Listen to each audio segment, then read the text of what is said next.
আলাইকুম ওয়ারাহমাতুল্লাহ ওয়া বারাকাতু। এই 10ই রমজান হল রহমতের সময়। এই সময় রহমত নাজিল হয়। আর এখন তিন রমজান চলে গেছে। আগামী কাল হলো 4র্থ রমজান হবে। আপনারা রোজা রাখবেন। আর রোজা রাখলে আপনার শরীর সুন্দর হয়। এটা বৈজ্ঞানিকরা, স্বাস্থ্য বিশেষজ্ঞরা, বিধর্মীরা গবেষণা করে দেখছে, যারা রোজা রাখে, মুসলিমরা রোজা রাখে, এই জন্য তাদের শরীর সুস্থ থাকে। অথবা সপ্তাহে 2 দিন রোজা রাখে।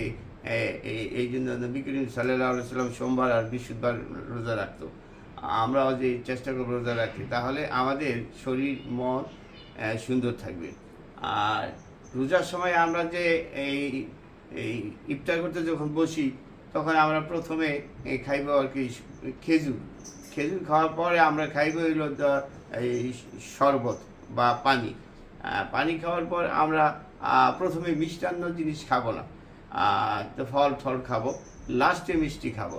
তাহলে কী হলো, আপনি প্রথমে যদি আমি মিষ্টি খাইলাই বেশি, তাহলে ওই পরবর্তী খাবারের যে স্বাদটা, এটা পুরোপুরি পাওয়া যাবে না। এটা আমার নিজের একান্ত অভিজ্ঞতা থেকে বলতেছি। আপনারা ভালো থাকুন, রোজা রাখুন, ভালো ভালো কাজ করুন, মানব সেবা করুন, সমাজ উন্নয়নে কাজ করুন। আর বর্তমান যে সময়টা, শীত গেছে গা, এখন এই শীতের পরে একটা প্রকৃতি চেঞ্জ হয়, আবহাওয়া চেঞ্জ হয়। এই ধুলাময় শহর, ঢাকা শহর, এই চেঞ্জ হলে এটা শরীরের ভিতরে একটা চেঞ্জ হয়, তখন সর্দি কাশি নানান ধরনের অসুখ হয়। আপনার বাচ্চাদেরকে খেয়াল রাখবেন, আর নিজেরাও বেশি রৌদ্র যাবেন না, আর বেশি ঠান্ডাও থাকবেন না। আর ভালো থাকুন, সুস্থ থাকুন, সুস্থতাই আনন্দ। থ্যাংক ইউ, ধন্যবাদ।